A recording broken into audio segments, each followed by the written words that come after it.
Good morning class 7th। आज हम लोग मेजर लैंडफॉर्म का पार्ट 2 पढ़ने जा रहे हैं, जिसमें कि हमने ग्रेडेशन डिग्रेडेशन पढ़ा था।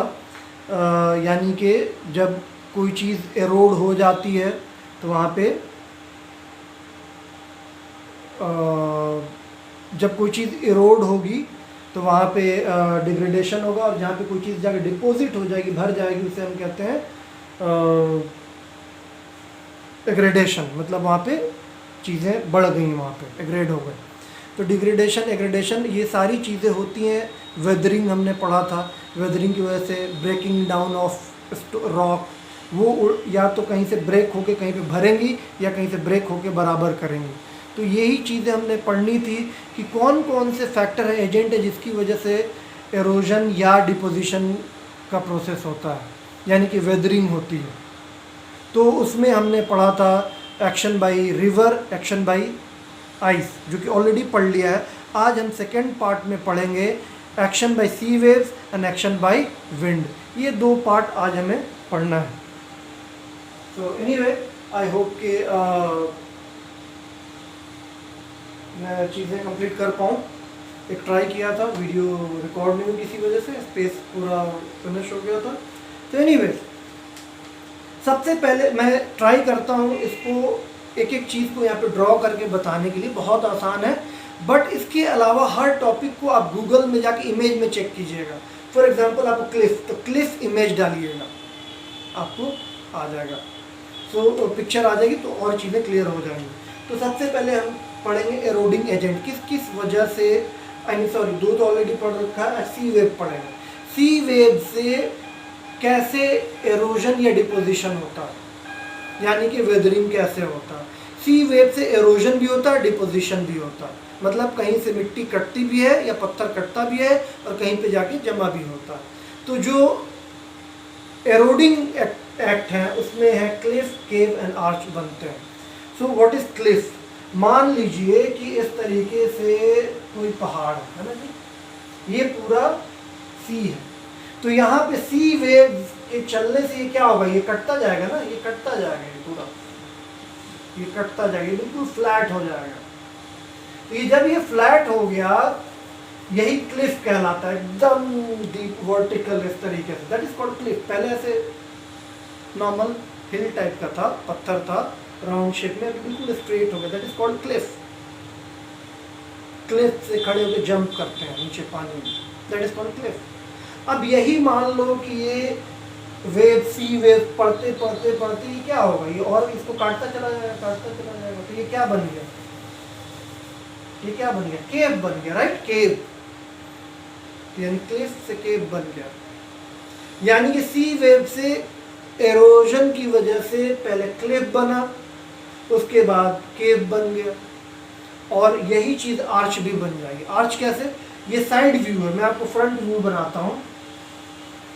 मान लीजिए कि ये क्या है, रॉक, माउंटेन, जो भी चीजें मान लें। तो जब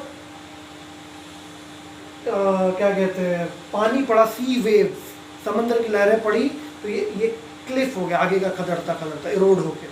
फिर क्या हुआ, इसमें केव बना, और केव के बाद क्या हुआ, और खदड़ते खदड़ते क्या आर पार हो जाएगा, है ना जी, आर पार हो जाएगा केव। ये पूरा समंदर है ना जी, ये समंदर है। तो ये अब क्या बन गया, आर्च शेप में आ गया ना जी। केव में आर पार नहीं होगा ना, वो बस गुफा है, केव मतलब गुफा। आर्च ये बिल्कुल ऐसे बन गया, बीच में खोखला हो गया, इसमें कुछ भी नहीं है। तो ये शेप को हम कहते हैं आर्च। तो यानी कि सी वेव के एरोजन एक्ट में क्या क्या बनता है, क्लिफ, केव, आर्च। आप सी क्लिफ, सी केव, सी आर्च गूगल में डालेंगे तो आपको पिक्चर आ जाएगी।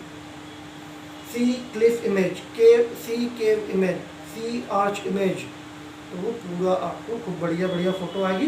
तो आपको और आसान हो जाएगा इस चीज़ों को समझने में। तो आपके दिमाग में चलनी चाहिए, रटने की ज़रूरत नहीं है। दूसरी चीज़ है, इसके सी वेव की डिपोजिशनल एक्टिविटी से क्या होता है, जब कहीं से वो मिट्टी या रेत या पत्थर ले जाके डाल देता है, डिपोजिशन भर देता है, तो फिर क्या क्या चीज़ें बनती हैं। उसमें है बीच। मान लो कि ये पूरा समंदर है और इधर क्या है, लैंड है। तो समंदर की वेव्स जो है रेत को लाला के यहाँ पे किनारे पूरा भर दिया ना जी, किनारे पूरा जमा कर दिया।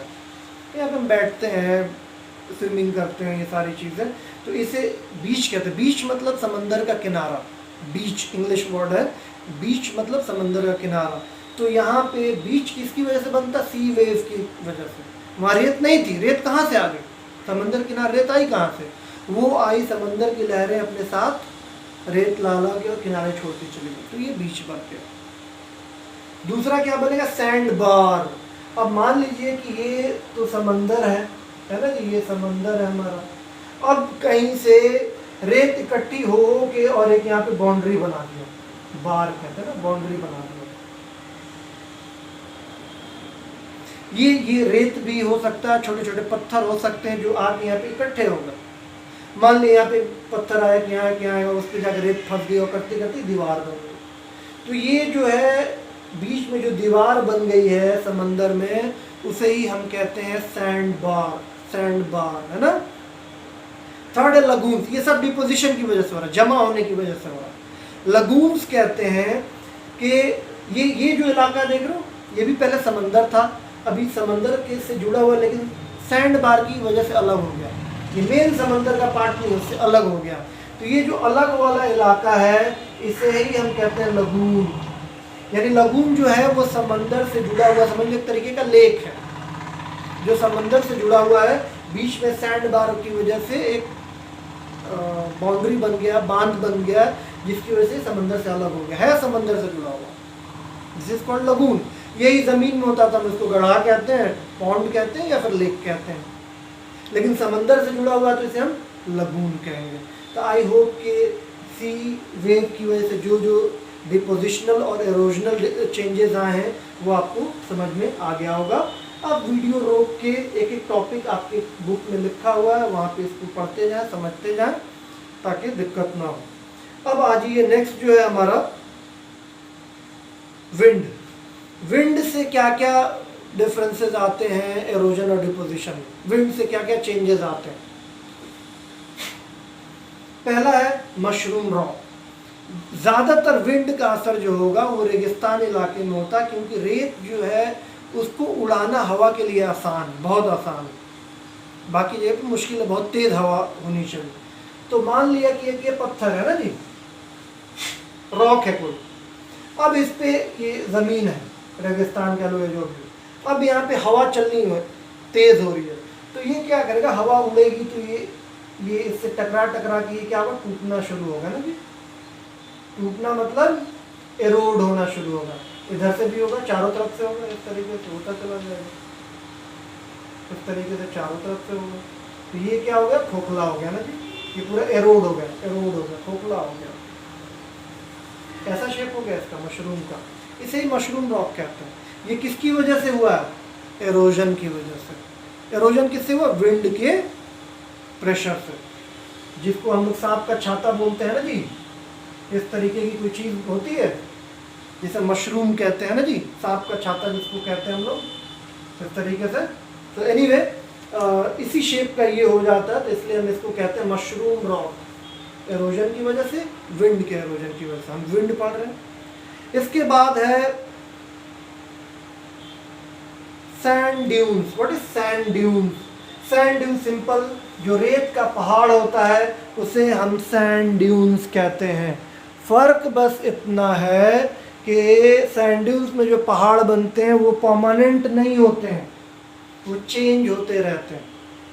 तो सिर्फ हम ये नहीं कहेंगे सैंड ड्यून्स मतलब रेत का पहाड़, सैंड हिल्स नहीं कहेंगे। वो हिल चेंज नहीं होता, ये चेंज होता रहता है। मान लिया हवा उड़ी, यहाँ पे रेत इकट्ठा हो गई, यहाँ पे ऐसे रेत इकट्ठा हो गई, ये इकट्ठा हो गई, इसे हम कहते हैं सैंड ड्यून्स।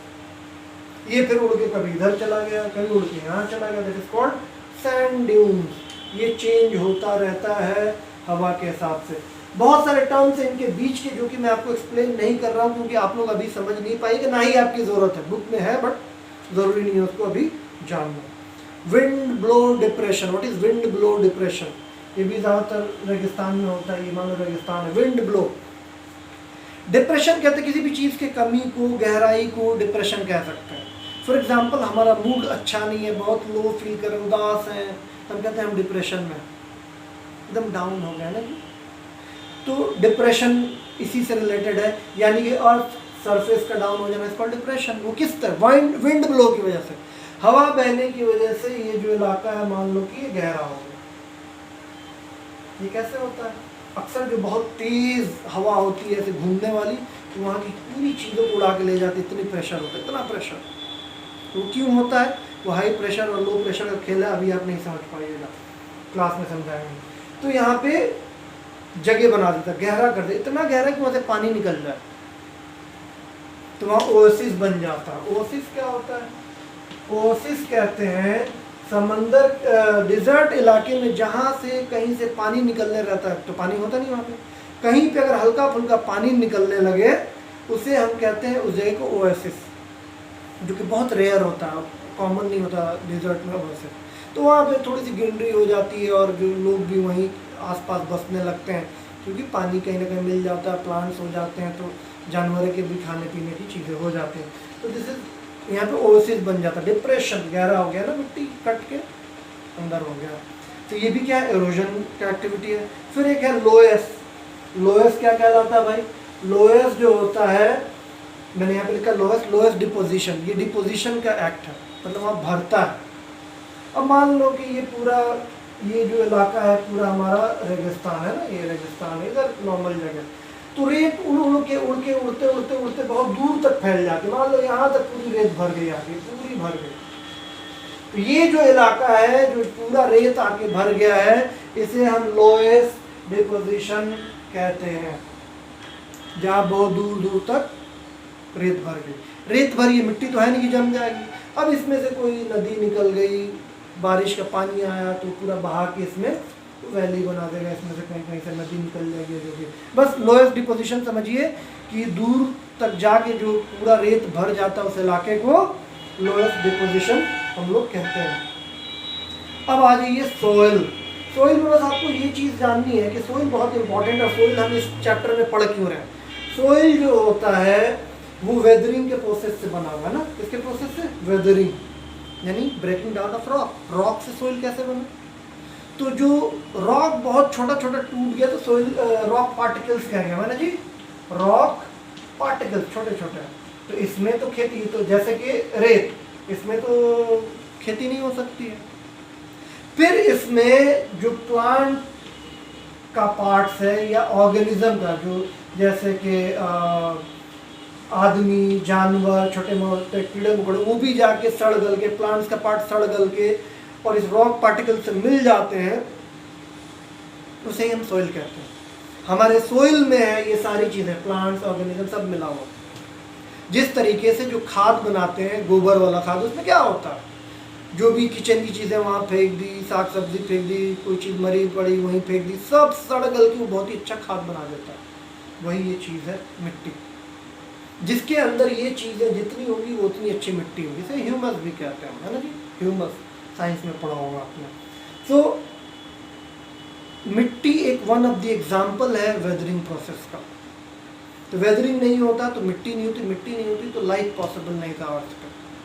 तो ये बहुत ही एक इम्पॉर्टेंट है।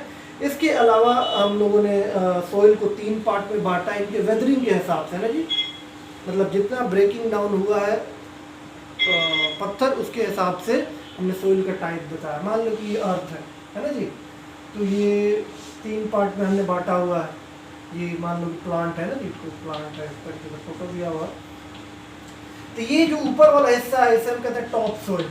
टॉप सोइल ये सबसे ज़्यादा फर्टाइल होता है और सबसे ज़्यादा महीन होता है ना, सबसे ज़्यादा महीन, क्योंकि इसमें ह्यूमस भी है, मतलब ऑर्गेनिज्म और प्लांट्स और रॉक सब सड़ गल के बढ़िया मिट्टी बनी हुई, ह्यूमस, इसे हम कहते हैं टॉप सोइल। इसके बाद होता है सब सोइल। ये बहुत अच्छे कैटेगरी की सोइल नहीं है, क्योंकि इसका वेदरिंग अच्छा नहीं है। तो छोटे छोटे पत्थर भी मिलेंगे आपको, छोटे छोटे पत्थर भी मिल सकते हैं ना। इसकी वेदरिंग बहुत अच्छी हुई, मतलब टूट टूट के एकदम छोटा बारीक होकर मिलके ही अच्छी मिट्टी होगी। ये बहुत अच्छे से नहीं टूटा, वेदरिंग अच्छी नहीं हुई, ये सब सोइल। यहाँ पे है सॉलिड रॉक, जो सबसे नीचे है वो है सॉलिड रॉक या रॉक बेड भी कहते हैं ना जी, रॉक बेड। यहाँ पे क्या पूरे बड़े बड़े पत्थर हैं, यहाँ पे बड़े बड़े पत्थर, इसकी वेदरिंग नहीं हो पाएगी। तो वेदरिंग से रिलेटेड हमने सोइल का टाइप पढ़ा। सबसे ऊपर टॉप सोइल, वेदरिंग ज़्यादा है, सब सोइल कम है, बिल्कुल नहीं है, तो पूरे रॉक पत्थर पड़े हुए हैं। सोइल इज़ वेरी इंपॉर्टेंट, इसका प्रिजर्वेशन बहुत ज़रूरी है। प्रिजर्वेशन क्या होता है? प्रिजर्वेशन मतलब किसी चीज़ को प्रिजर्व करना, बचाना, है ना जी।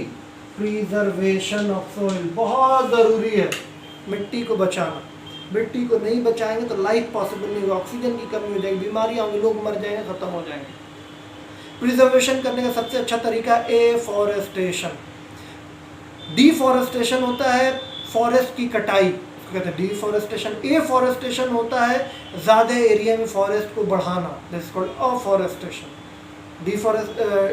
डिग्रेडेशन, एग्रेडेशन, उसी तरीके से डिफॉरेस्टेशन, एफॉरेस्टेशन। डिफॉरेस्टेशन में फॉरेस्ट कम किए जाएंगे, एफॉरेस्टेशन में फॉरेस्ट बढ़ाए जाएंगे।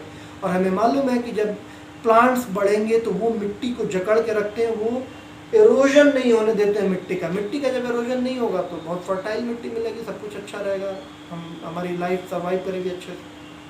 दूसरा है तरीका है कि जो केमिकल फर्टिलाइज़र हम लोग यूज़ कर रहे हैं, पोटास, यूरिया, ये सब का इस्तेमाल जुडिशियस वे में करना चाहिए, मतलब सही तरीके से करना चाहिए। जितनी मर्जी है उतना नहीं डाल देना चाहिए कि खूब डाल के खूब उपज ला देंगे, नहीं, लॉन्ग टर्म में उसका नुकसान है। तो हमें ज़्यादातर मैन्यूअर यूज़ करना चाहिए, गोबर वाला खाद, और बहुत कम मात्रा में केमिकल फर्टिलाइज़र यूज़ करना चाहिए। तो इस तरीके से हम लोग सोइल को प्रिजर्व कर सकते हैं, प्लांट लगा के एंड केमिकल फर्टिलाइज़र का कम यूज़ करके। तो this is end of part 2। So thank you very much. Next हम लोग अगली क्लास में चलेंगे।